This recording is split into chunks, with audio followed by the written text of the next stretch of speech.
Hello, and welcome to Machine Learning, Deep Learning, and AI, Oh My.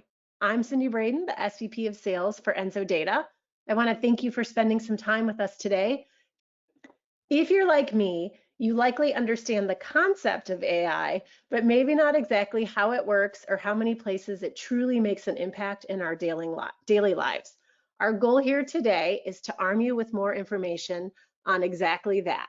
What is AI? How is AI different than traditional programming? What's the future of AI? Why leverage AI in sleep medicine? And then at the end, a little bit from me on the benefits of our specific AI program, EnsoSleep.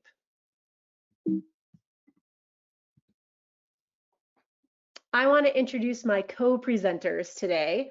Fred Turkington is Customer Success Engineer at EnsoData, where he leads the technical project planning, implementation, as well as customer support.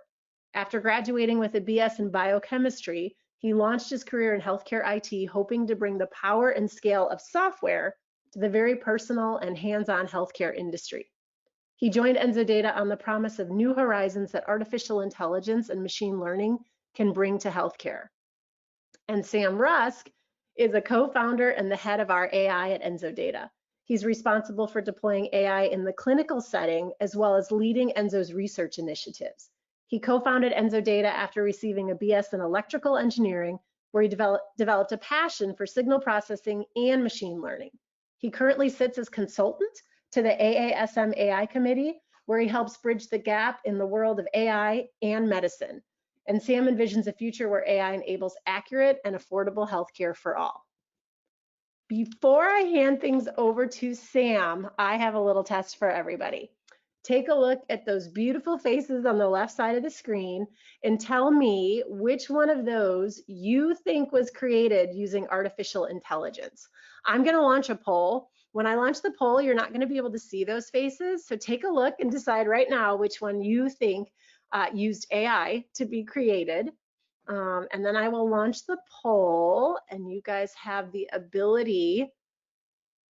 Ready? Here you go. So tell me, we'll do this quickly, and then I'll share with you the results of what everybody else believes. And then we'll take a look and see if we can determine which one of these people does not exist. There's actually a cool website called This Person Does Not Exist that we generated a face from. So, all right. We've got 70% of the people voted quickly. You guys are good. I'm going to give it 5 more seconds. If you remember the images, get your votes in, and then I'm going to close it. 3, 2, 1. So here's what we thought. Face number 3 seems to have over half of the people believe it does not exist. And now I have my confession. Actually, none of these people exist. I cheated a little bit, but I just think it's so cool. And I think it shows how good AI is at even being able to generate something as real as a human face, which always surprises me because I swear when I generate these faces, I feel like they look like people I know or they look familiar. So with that, I will hand it over to Sam, who's going to tell us more about AI and some of the really cool things that it's contributing to our daily lives. Awesome, thanks, Cindy. And so to kick off, AI is becoming increasingly integrated into our everyday lives. It has the ability to mimic human cognition in a way that traditional computer software hasn't been able to. And so while there are many ways we can put it to work by finding your favorite song or your quickest route to work, or even in this case, generating extremely realistic looking images, there have been even more impressive ways we've seen AI applied to. So I wanted to share a couple of those examples that we thought best conveyed the true positive impact AI has in the world. And so the first example I wanted to share is AI-based lane detection. Lane detection is an integral part of building autonomous vehicles and assisted driving, in other words, driverless cars. And so you can see in the image that the algorithm was able to correctly identify the driving lane highlighted by the green. This allows the system to alert a driver of an upcoming turn, or if the driver might be drifting to one side or another.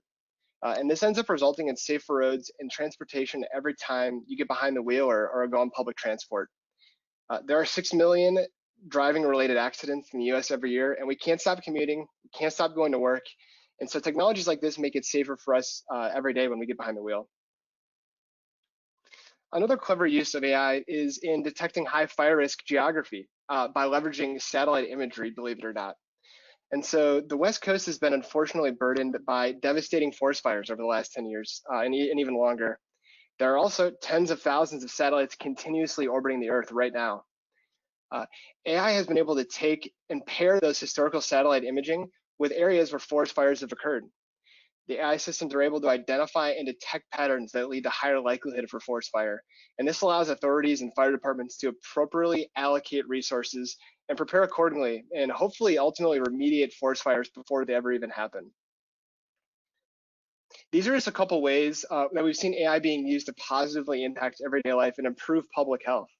And so I'm sure you're wondering, we've had computers for 60 years. Why are we just hearing all about this now? AI is fundamentally different than the old way of programming, and Fred is going to help you understand what the difference really is. Thanks, Sam. So my goal for today is to give you enough knowledge to be able to explain machine learning to your family over your Thanksgiving video Zoom. So what is AI fundamentally? Well, AI is just a computer program that can mimic what a human can do. And machine learning is a subset of AI, and it's just a program that can change itself by incorporating new data. So think of your house in the dark. Maybe you're in bed, you wake up, and your throat's a little dry. You want to get up and get yourself a glass of water down the hallway in the bathroom sink. You know how to do this. I bet you each of you could get up from your bed, walk down the hallway, and fill up a glass of water, probably with the lights off in whatever home you live in. But you had to do this, you had to learn this gradually when you first moved in. You may have started with all the lights on, walk down the hallway, get your glass of water. And then the next night, you may have been able to walk through the bedroom with no lights on. And gradually over time, you begin to learn the patterns of your own home and can walk from your bed to the bathroom completely in the dark. You learned it gradually, taking a few steps at a time. And this is the way that machine learning works. It takes a few steps, sees if it was going in the right direction, and uses that information to try again next time. And I bet that you could also explain to somebody exactly how you get from your bedroom to your bathroom. Stand up, get out of bed, turn right, walk 6 paces, etc. And you could probably teach a friend of yours with those stepwise instructions exactly how to do what you do every time you need to walk that route. But you're only going to be able to explain that for your specific layout, your specific home. If you rearrange the furniture or move house, those instructions aren't going to work anymore. And that's essentially what traditional programming is. Programmers write a very specific step-by-step sequence of instructions, but they're static. They're frozen in time with the assumptions made by the programmers at the beginning. Now let's say you stay at an Airbnb and try to do the same thing. Well, you'll probably run into the wall if you try to get up and walk to the bathroom with all the lights off. But you'll also have a pretty good idea of rough layout features of where you're staying. You intuitively know how wide door frames are and what the distance from the head of a bed to the foot of a bed is. You know these small component parts, these guesses or heuristics that allow you to build up knowledge into a bigger whole. And I bet if you took 500,000 people in your home or in that Airbnb, and even if they were all walking in random directions and applying these simple rules, some are going to get pretty good results, even on their first try. And that's just like you did after you lived in your home for 1,000 trips from the bedroom to the bathroom. Learn trial by error and correct once you've run into a problem. So this very basic technique, simple steps, applied repeatedly 1,000 times, and measuring where you went wrong is the way machine learning works. And it leads to some truly amazing outcomes today, but also into the future.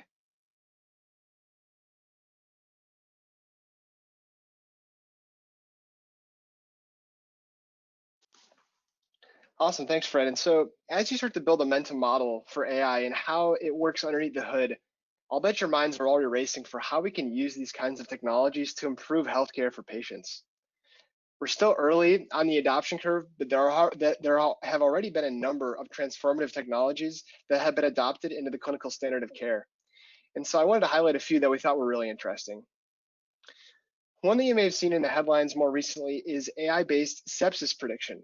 And sepsis is a major health crisis and one of the top 10 leading causes of death in the US in 2010. Approximately 750,000 hospitalized patients are diagnosed with severe sepsis in the US every year, with an estimated mortality rate of up to 1/3.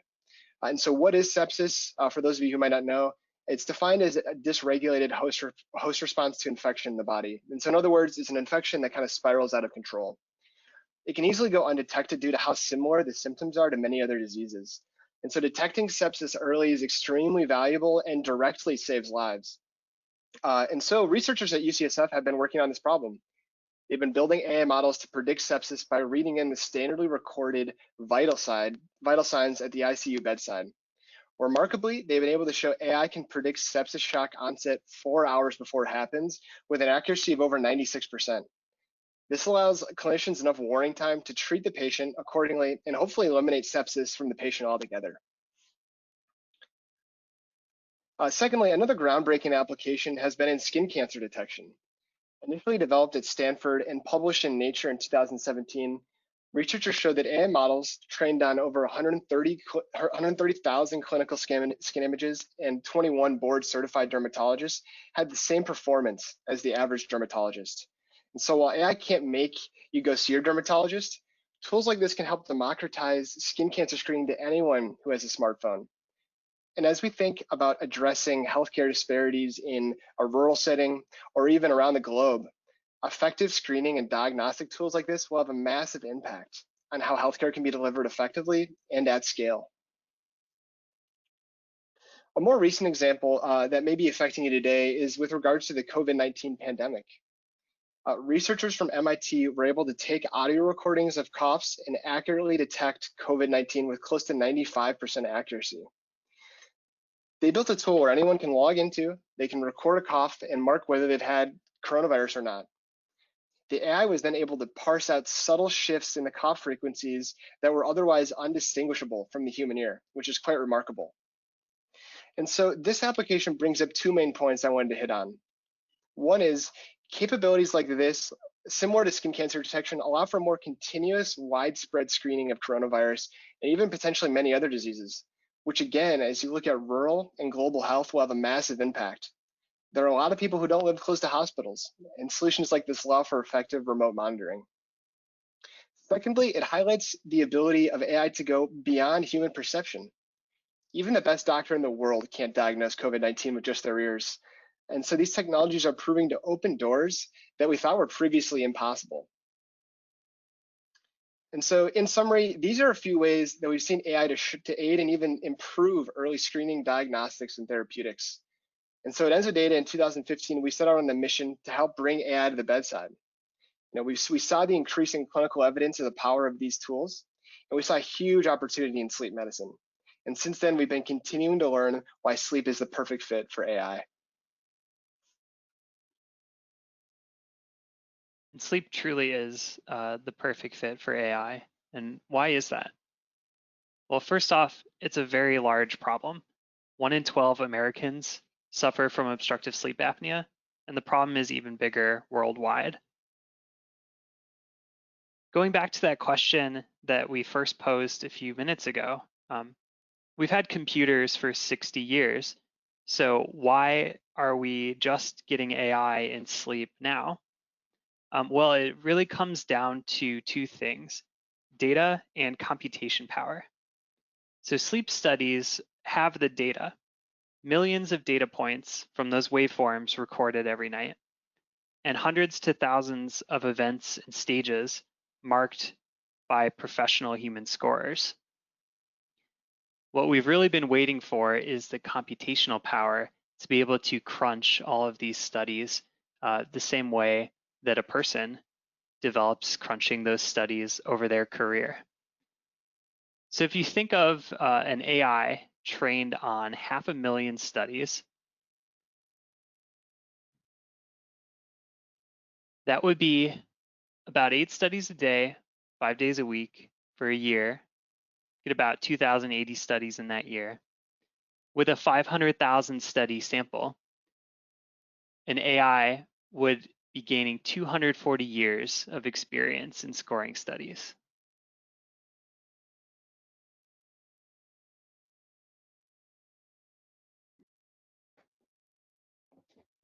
Okay, so as promised, I get to spend a few minutes talking specifically about our AI, EnsoSleep. First, I want to share this cool graphic from an article that was in September's Nature's NPJ Digital Medicine. And you can see EnsoSleep was the second medical device using AI that was cleared by the FDA in use for healthcare. So what is EnsoSleep? It's a software that uses artificial intelligence to automate the event detection in sleep studies. It has a 90% agreement and assists clinicians in scoring the studies by reducing the time they have to spend scoring. So think about that. If you can harness the power of AI and machine learning to learn how to score an entire study in 10 minutes, thereby allowing an RPSGT to open the study, review it, make changes needed, and turn it around in about 75% less time than if they had to score that study from scratch. Our goal is to provide consistent and reliable results so that our partners, the sleep centers, the hospitals, and the sleep labs, can reach more patients and improve that turnaround time to the diagnosis and treatment. That way they can focus on the patient wellness. So my question is, what could you do in your lab if EnsoSleep freed up much of the time that your staff currently spends scoring? You probably know way better than I do what keeps you up at night or the problems that you're trying to solve. So if you have any suggestions or thoughts or things that you're struggling with, feel free to type them in the chat or the question panel. But I've just listed a couple of things here based on interactions that I've had with our customers. A couple that I'll mention, the move to telemedicine. Patients want to do more things remote. And a lot of our customers are telling us that the patients who are coming into the lab for PSG testing have more disease than ever. So focusing on that patient experience, making them feel comfortable, making sure you get good data, especially for someone that's also scoring on the fly. That's a lot for a staff that's already working so hard. When you offload the scoring, you can help them focus on all their attention on the patient. Make sure the patient is having a great experience and getting those optimal results. Like I said, the HSTs continue to be an option that patients and providers are insisting upon or requesting. So less time scoring means more time to focus on that setup, the education, and just overall growth of HSTs. Many of our customers have backlogs that limit their in-lab volume, or they're not able to use their beds, or they want to add additional beds or locations. Again, when you pull all of the responsibility of scoring so that they just have to review those scored studies, it really allowed you to focus on those additional great things that you want to do for your lab, your patients, and your staff. Not to get like sentimental or emotional, but we want to focus on getting you the help so that you can get to more patients, get the right diagnosis, and then be able to spend all of the time that you want following through on the treatment and those patients being healthy.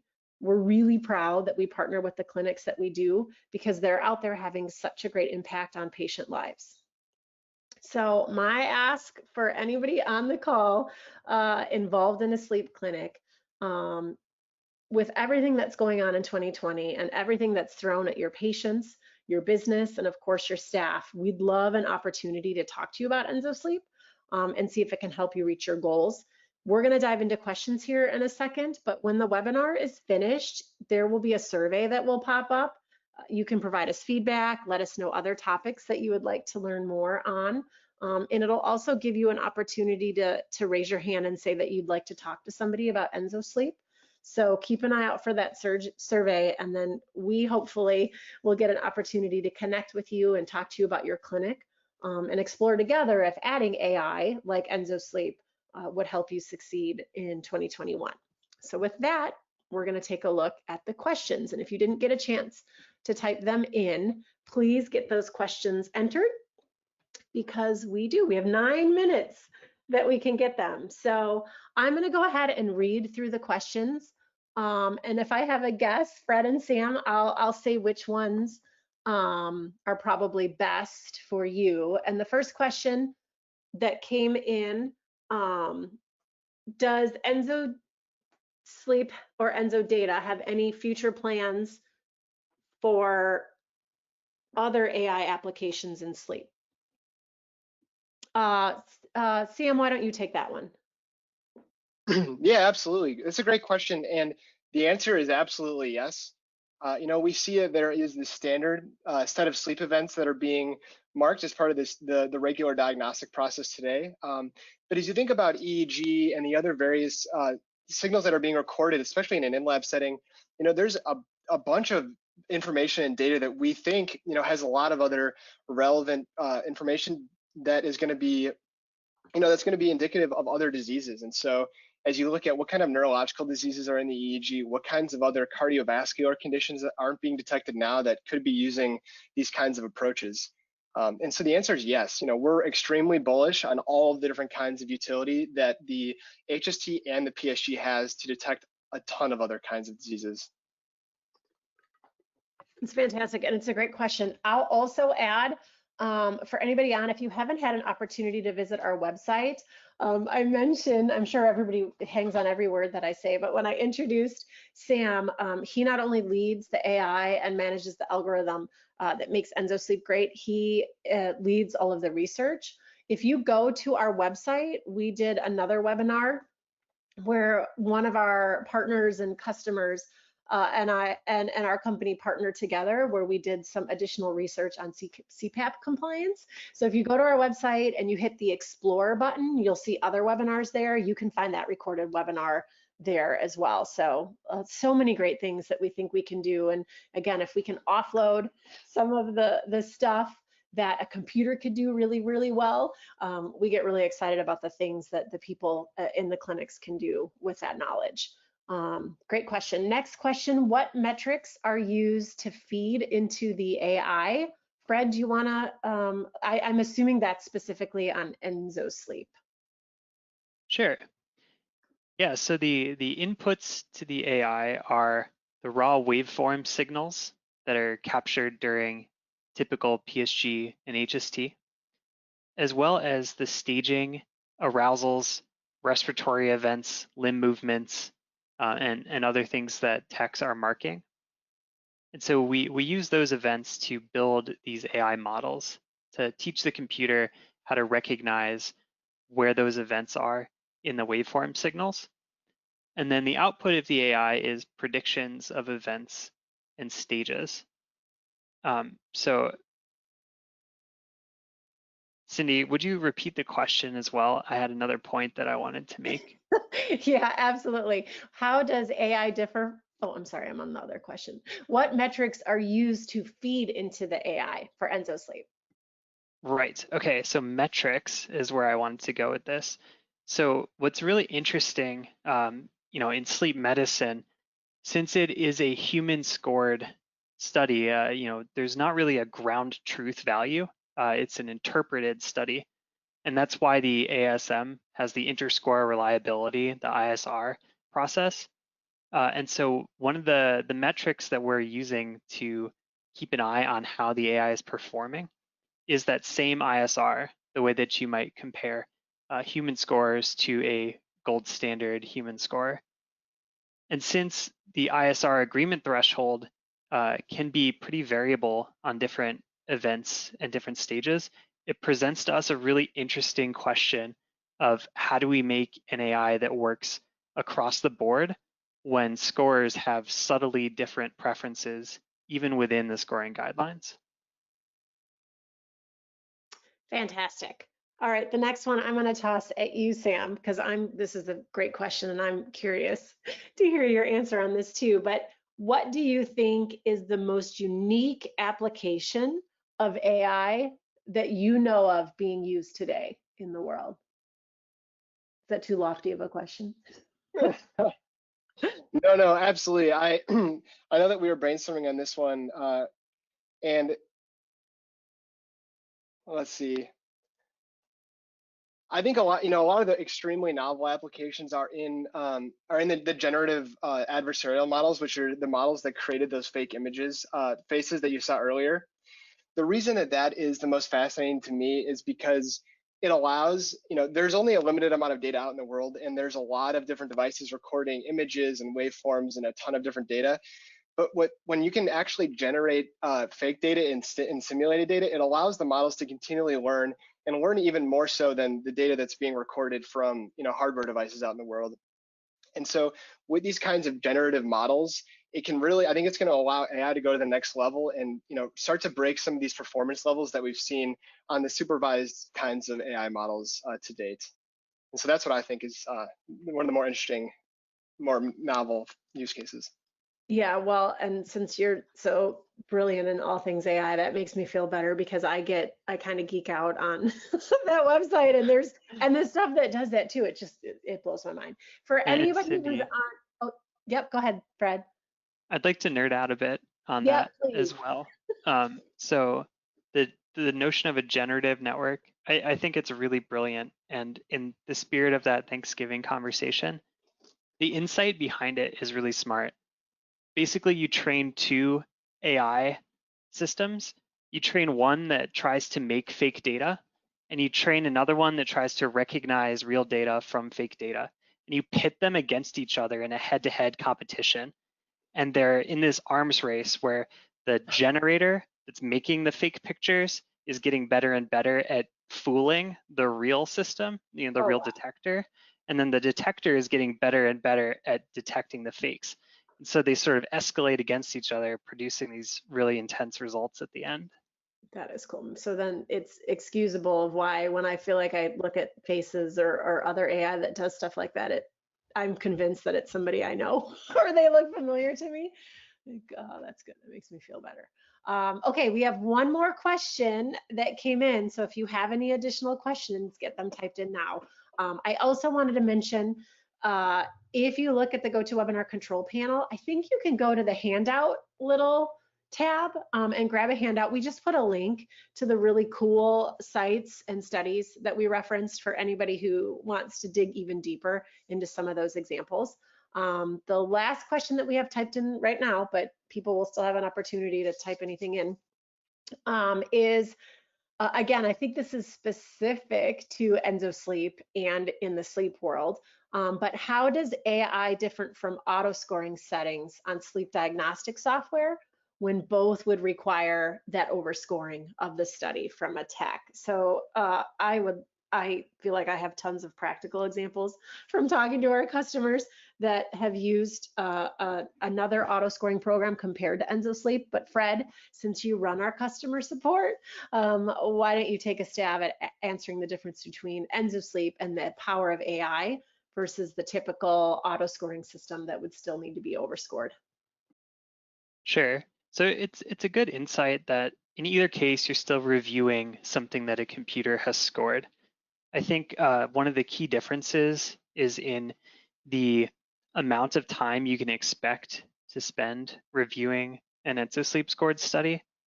But I think an even more important and cool difference is in the fact that auto scoring programs, they're kind of set in time, right? They're programmed by a human and they're shipped with the software that you're reviewing. AI is continuously learning. So as you review ENSO scored studies, EnsoSleep sees what you've changed and learns to score more like you. And the changes that you're making help make the scoring better for everybody using EnsoSleep across the whole network.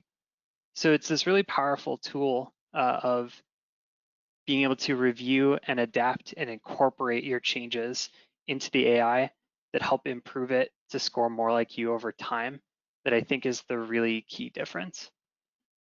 Yeah, and I want to add, right? I mean, EnsoSleep falls into the workflow in the office, so you're still using all of these wonderful devices, all of this great other software. But I can tell you from a practical side, running the sales and marketing team, we get a lot of people that say, well, certain programs that did auto scoring just didn't do a good enough job. I spend more time undoing stuff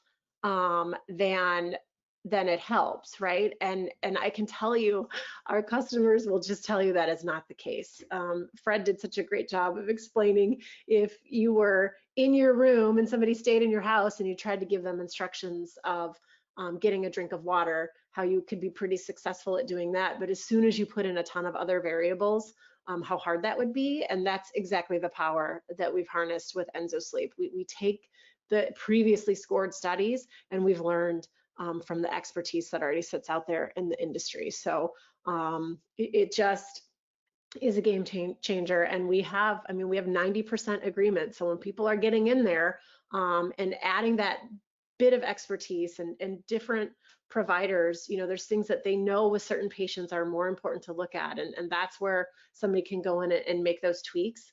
But it's less than 10% of things that need to be adjusted and changed. And certain patients, it's very low adjustment. So we're just thrilled to partner with people in that regard. All right, let me see if anybody else asked a question. I will ask the last question. I'm going to kick at you, Sam. And I don't know if this is, my mind goes to some of the research that we've done, but I don't think that this is specific to that. But the last question that came in is, do you add age or medical information into the AI process? Yeah, that's a really great question. We don't add age and those demographic information into the algorithms. And so it is agnostic to those kinds of information. However, you might ask the question, is it biased towards young people or old people or individuals that might have certain kinds of diseases? And so we do control for those. And so when we validate our algorithm and we validate EnsoSleep, we're looking at all of those different cross sections. We're looking at different ages, different genders, different medical histories, and basically a bunch of different buckets to make sure that any one of those is not lower or higher than the others. And so we don't inherently put that into the input of the machine learning models, but we do test against all of those different cross sections. Fantastic. So Sam and Fred, thank you. I know you both have tons of things to take care of for our customers, and I just appreciate you guys taking some time out of your day to join me for this as we get out there in the world and discuss AI and all the cool things that it has the power to do. So thanks, everybody.